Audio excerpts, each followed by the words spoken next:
हरे कृष्ण। प्यारे स्नेहितनों, आप सबको षटतिला एकादशी की हार्दिक शुभकामनाएं। आपका दिन शुभ हो। आज हम स्तनपान करेंगे षटतिला एकादशी की संपूर्ण व्रत कथा। उम्मीद करती हूँ कि आपने चैनल को सब्सक्राइब कर बेल आइकन को जरूर दबा लिया होगा। यदि आपने चैनल को सब्सक्राइब नहीं किया है तो चैनल को सब्सक्राइब कर बेल आइकन को जरूर दबा लीजिएगा, ताकि आगे आने वाली वीडियो के नोटिफिकेशन आप तक टाइम पर पहुँचते रहें। आइए वीडियो शुरू करते हैं। माघ मास में आने वाली एकादशी को षटतिला एकादशी के नाम से जाना जाता है। इस दिन तिल खाने का अधिक महत्व होता है।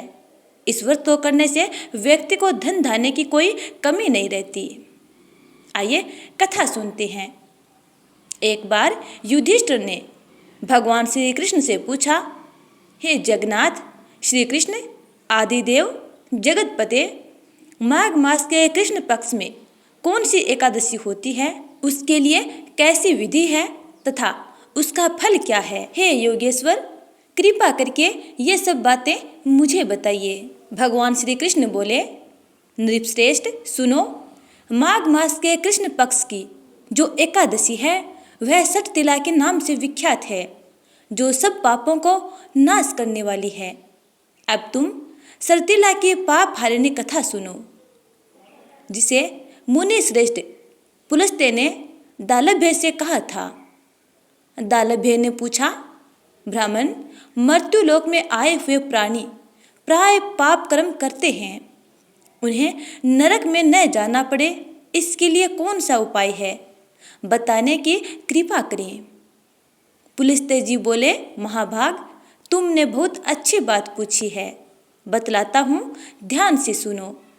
माघ मास आने पर मनुष्यों को चाहिए कि वह नहा धोकर पवित्र हो, इंद्रियों को संयम रखते हुए काम, क्रोध, अहंकार, लोभ और चुगली आदि बुराइयों को त्याग दे।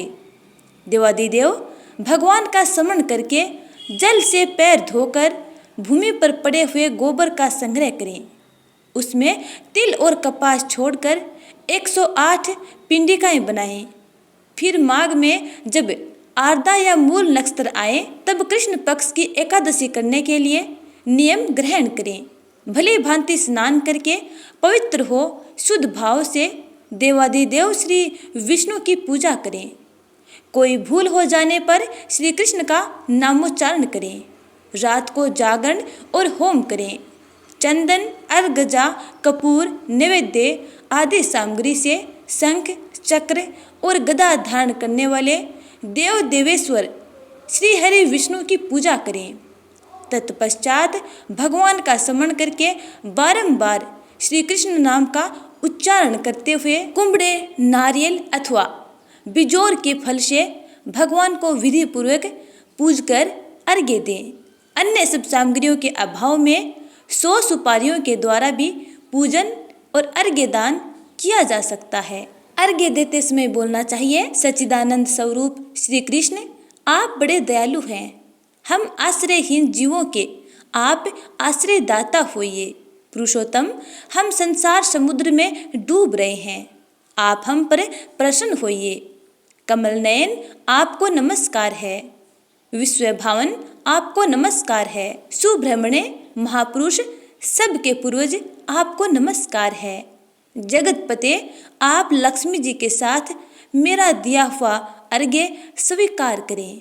तत्पश्चात ब्राह्मण की पूजा करें, उसे जल का बड़ा दान करें। साथ ही छाता, जूता और वस्त्र भी दें। दान करते समय ऐसा कहें, इस दान के द्वारा भगवान श्री कृष्ण मुझ पर प्रसन्न हो। अपनी शक्ति के अनुसार श्रेष्ठ ब्राह्मणी को काली गो दान करें। द्विज श्रेष्ठ विद्वान पुरुष को चाहिए कि वह तिल से भरा हुआ पात्र भी दान करें। उन तिलों के बोने पर उनसे जितनी शाखाएं पैदा हो सकती है, उतने 1000 वर्ष तक वह स्वर्ग लोक में प्रतिष्ठित होता है। तिल से स्नान करें, तिल का उपटन लगाएं, तिल से होम करें, तिल मिलाया हुआ जल पिएं, तिल का दान करें और तिल को भोजन के काम में लें। इस प्रकार 6 कामों में तिल का उपयोग करने से यह एकादशी षटतिला कहलाती है। जो सब पापों का नाश करने वाली है। अब सुनते हैं गणपति बप्पा की कथा। उसके बाद सुनेंगे श्री हरि विष्णु चालीसा। एक बुढ़िया माई थी जो नेत्रहीन थी। उसके एक बेटा और बहू थे। बुढ़िया माई हर रोज गणपति बप्पा की आराधना किया करती थी। उसकी भक्ति से प्रसन्न होकर गणपति बप्पा प्रकट हो गए और बोले, बुढ़िया माई, मैं तेरी भक्ति से अत्यंत प्रसन्न हूँ। तू जो चाहे सो मांग सकती है। तब बुढ़िया माई ने कहा, हे गणपति बप्पा, मैं क्या और कैसे मांगूं? मुझे तो मांगना नहीं आता। तब गणपति बप्पा ने कहा, आप अपने बेटे और बहू से पूछ लेना, उसके बाद मांग लेना। तब बुढ़िया माई अपने बेटे के पास गई और अपने बेटे से पूछा कि गणपति बप्पा मुझसे कह रहे हैं कि तू कुछ मांग ले, तो मैं क्या मांगूं? तब बेटे ने कहा, माँ, तू धन मांग ले। उसके बाद वह अपनी बहू के पास गई और बहू से पूछा। तब बहू ने कहा, माँ जी, नाते और पोते मांग लो। तब बुढ़िया माई ने सोचा, ये दोनों तो अपने मतलब की मांग रहे हैं, मुझे अपनी पड़ोसिनों से जाकर पूछना चाहिए। तब वह अपनी पड़ोसिनों के पास गई और उनसे पूछा। तब पड़ोसिनों ने कहा कि बुढ़िया माई, तू क्यों धन मांगे, क्यों नाते और पोते मांगे? तू तो थोड़े दिन ही जिएगी, इसलिए अपने आँखों की रोशनी मांग ले, जिससे तेरी बची हुई जिंदगी आराम से कट जाएगी।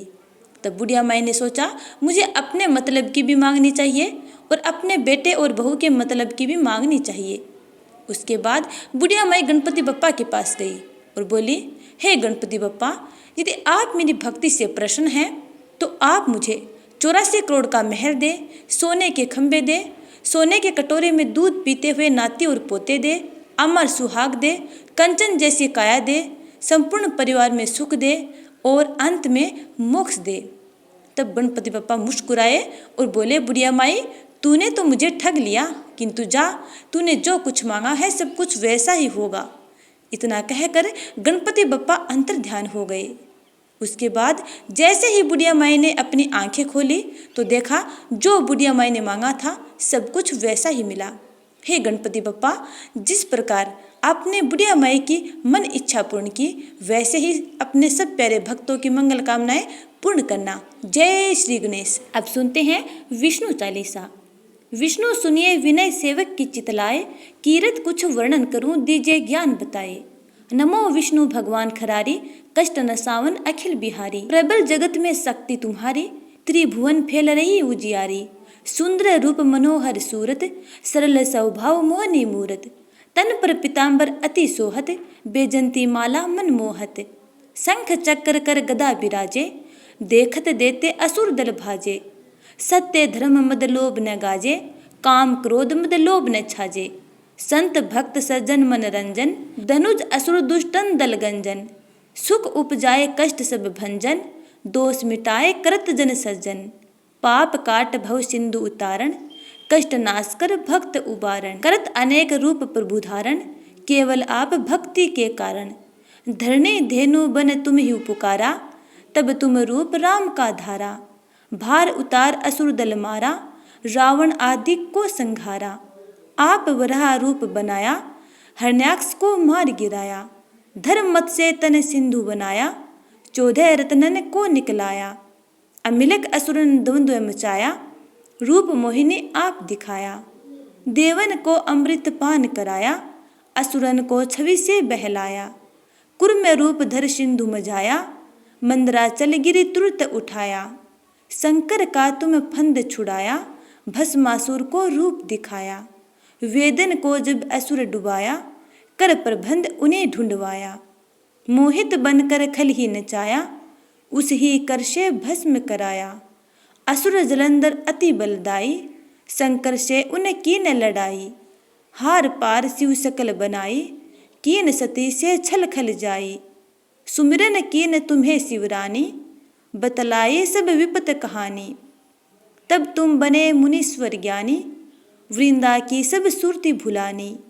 देखत तीन दनुज सैतानी, वृंदा आए तुम्हें लपटानी। हो सप्रस धर्म क्षति मानी, हना असुर उर शिव शैतानी। तुमने ध्रुव प्रहलाद उबारे, हिरण्याकुश आदिक खल मारे। गणिका और अजामिल तारे, भूत भक्त भव सिंधु उतारे। हरहु सकल संताप हमारे, कृपा करहूँ हरे सृजनहारे। देखूँ मैं निज दर्श तुम्हारे, दीन बंधु भक्तन हितकारे। चहत आपका सेवक दर्शन, करहु दया अपने मधुसूदन। जानू नहीं योग्य जब पूजन, होय यज्ञ स्तुति अनुमोदन। शील दया संतोष सुलक्षण, विदित नहीं व्रत बोध विलक्षण। करहूँ आपका किस विधि पूजन, कुमति विलोक होत दुख भीषण।